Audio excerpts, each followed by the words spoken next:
Uma ação do Ministério Público está pedindo a exoneração de 6 parentes do atual prefeito do município de Serrano do Maranhão, Johnson Medeiros Rodrigues. Segundo o MP, eles estariam no cargo por nomeação ilegal. O Ministério Público pediu a exoneração da secretária de Assistência Social, que por acaso é a esposa do prefeito, a exoneração da tesoureira, que é sua irmã, e da diretora do hospital, que é a sua cunhada. Além disso, foi pedida a exoneração da cunhada, do primo e da sobrinha, que estão ocupando cargos comissionados. Para o prefeito, o Ministério Público pediu a perda da sua função pública, a suspensão de seus direitos políticos, o pagamento de multa e a proibição de contratar com o poder público. Coisas da política, né? A notícia divulgada ontem da inelegibilidade do governador Flávio Dino foi a pauta do dia na Assembleia Legislativa. O repórter João Carvalho Júnior acompanhou a sessão de hoje e nos traz as informações. Apesar de 14 deputados terem registrado presença na sessão de hoje, pouquíssimos estavam no plenário durante a sessão. Aproximadamente 8 deputados apenas acompanharam o decorrer da sessão. Desses deputados, 5 utilizaram a tribuna. Quem primeiro subiu foi o deputado Fábio Braga, depois o deputado Júnior Verde, depois o deputado Adriano Sarney, tudo isso no pequeno expediente. O deputado Adriano Sarney, inclusive, falou a respeito da questão gerada no município de Coroatá sobre a decisão da juíza em tornar o governador do estado, Flávio Dino, inelegível, assim como o ex-secretário de Comunicação e Articulação Política, Márcio Gerri. A decisão que eu considero acertada, como alguém que respeita a justiça, tanto no Maranhão quanto no Brasil, vai além. Ela não apenas impõe como punição a inegibilidade do governador Flávio Dino, mas ela é clara quando ela estabelece que o governador Flávio Dino cometeu crimes de abuso econômico e político no município de Coroatá.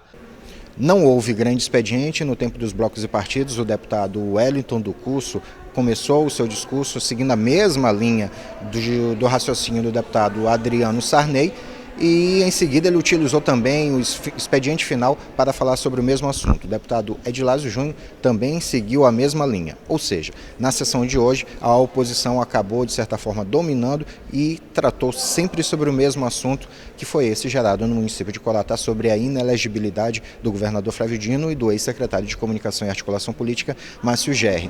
É esperado que na próxima semana a situação esteja presente na sessão para tentar defender o posicionamento do governador aqui na tribuna da Assembleia Legislativa também. Sobre esse assunto, ainda na noite de ontem, o governador Flávio Dino se pronunciou. Vamos ouvir o que ele disse. Nós temos muita tranquilidade, muita serenidade, em primeiro lugar porque é uma sentença bastante frágil, bastante estranha juridicamente. Ela não produz qualquer efeito, uma vez que ela tem que ser confirmada pelo Tribunal Regional Eleitoral para poder produzir efeitos, de modo que ela é uma sentença que fatalmente será anulada, não produz nenhum efeito agora na eleição de 2018, portanto os nossos adversários vão ter que disputar as eleições, vão ter que disputar no voto popular, que é o certo, e isso com toda a segurança. São coisas que infelizmente fazem parte do desespero, de factoides, dessa pequena luta política que infelizmente alguns acham que faz parte do processo eleitoral. Eu ajo de modo diferente, mas estamos muito tranquilos, muito serenos, vai dar tudo certo e dependemos apenas da vontade de Deus e do povo agora nas eleições. Hoje, o TRE do Maranhão determinou em decisão liminar que a ex-governadora Rosiana Sarney retire uma publicidade ilegal, já que isso pode se configurar como conduta vedada. As informações quem tem pra gente é a repórter Aniele Pimentel. Oi, Aniele, muito boa noite para você. Que história é essa? Boa noite, Pascoal. Boa noite a todos. A candidata do MDB, Rosiana Sarney, foi orientada a retirar do ar uma postagem que teria indícios de conduta vedada. Segundo analisaram os juízes, ela foi beneficiada por uma publicidade custeada com recursos públicos pela Prefeitura de Barreirinhas. No texto da decisão, o desembargador José Ribamar de Castro disse que, abre aspas, ficou configurada a prática de conduta vedada e a utilização de recursos públicos para disseminar uma mensagem de apoio a uma pré-candidatura, fecha aspas. A retirada das redes sociais deve ser imediata, sob pena de multa diária no valor de R$ 5.000. Pascoal, eu volto com você, uma ótima noite e até amanhã. Aniele Pimentel, muito obrigado por suas informações. Boa noite, até amanhã. Marcos Saldanha já está aqui para falar com a gente de política, claro. Marcos, muito boa noite para você. Boa noite, Pascoal. Muito boa noite você de casa. Eu me lembro que nas últimas eleições de 2016, nós falávamos muito sobre a questão da judicialização, né, que já estava muito, não vou dizer na moda, mas enfim, permeou muito o processo eleitoral, talvez até menos do que nós imaginávamos que fosse acontecer. Nessa eleição agora de 2018, o caminho parece ser muito similar. Judicialização desse processo eleitoral, por motivos dos mais diversos, não? É isso mesmo, Pascoal. Esse é o tom das eleições, está anunciado, deve ser isso até o final das eleições e muito provavelmente depois, é o que as pessoas chamam de terceiro turno, né? Termina ali o primeiro e talvez o segundo turno da eleição e o terceiro é aquele que acontece fora, né? A gente teve isso na eleição nacional, com uma judicialização já no dia seguinte ao resultado das eleições e no Maranhão tudo parece caminhar para isso, né? Por outro lado, além da judicialização que a gente falava, e de fato, boa lembrança essa, a gente esperava essa judicialização para a eleição passada, né? E a gente viu pouco isso acontecer, como já está vendo agora, né? Então a tendência é que isso aconteça cada vez mais, né? Outra coisa também que vai ser muito forte nessas eleições é o que ficou conhecido como fake news, né? Os boatos das notícias que na internet ganham uma dimensão absurda. Ou seja, o tempo que você leva para divulgar uma notícia é muito rápido. Agora, o tempo que você leva para desmentir essa notícia, esse é demorado e às vezes você não consegue reverter. Por isso, quando você emplaca uma meia-verdade, uma mentira total ou até uma meia-verdade, fica muito difícil você conseguir desdizer aquilo, né? Tentar convencer o eleitor, o cidadão, que aquilo não é verdade. É mais ou menos o que a gente está vendo agora nesses dias, né? O estardalhaço, o efeito que isso tem. Por outro lado, a gente pode também avaliar, né, em poucos dias, se de fato, né, não há uma vacina para isso, né? Se nas eleições, quando isso acontece, vamos dizer, der certo, a tendência é que todo mundo passe a usar isso. E a eleição, ela vai ser uma eleição que a gente chama de suja. E isso não é bom, porque você sai de um perfil de eleição propositiva de ideias e debates e começa a trabalhar, primeiro, com a judicialização e, segundo, usa o respaldo jurídico para poder fazer aquela notícia circular.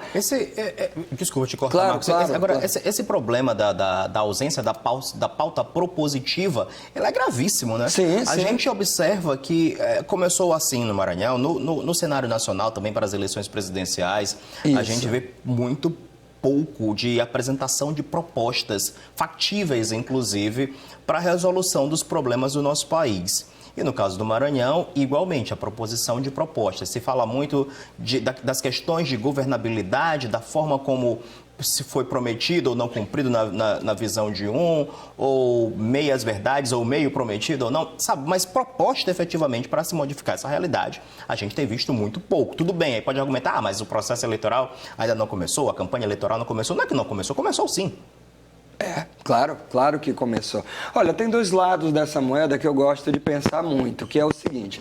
Claro que é durante as eleições que a gente tem a oportunidade de conhecer o lado B do candidato, porque na campanha ele tende a vender a imagem, construir. Isso ok. Claro que o adversário, ele tenta atingir, né, o candidato e muitas coisas aparecem nesse momento. Quantas vezes a gente viu aqui mesmo na cobertura da TV Guará, nas sabatinas, nos debates, quer dizer, candidatos que pareciam prontos para administrar, e ali o adversário, né? O adversário foi lá e né? Sim. E lançou uma coisa ali, tornou público uma coisa que talvez não se soubesse se não fosse dessa forma. Então, nesse sentido, a oposição ela sempre tem um papel fundamental. Isso é inegável para o jogo democrático. O problema é quando isso sai do campo de um debate, de uma esfera de debate e se torna mais importante isso em si do que o fato de lembrar que o candidato ele está disputando um cargo majoritário ou proporcional e que ele tem funções.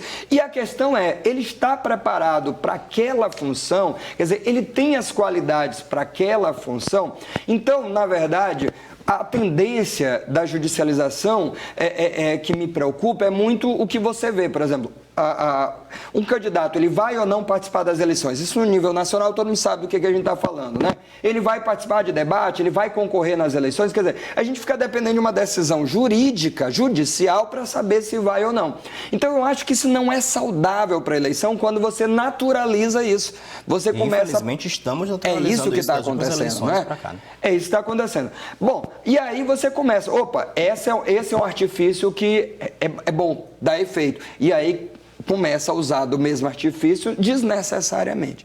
Então, para o eleitor, eu costumo dizer sempre aquela história, fica cada vez mais difícil fazer o discernimento, porque o volume de informação que ele vai ter, eu lembro, a gente está falando dessa notícia ainda que teve ontem, né, que ainda tem efeito hoje, quantas pessoas ligam, você viu isso aqui, você sabe isso aqui, então, olha só o que aconteceu, como se fosse uma verdade.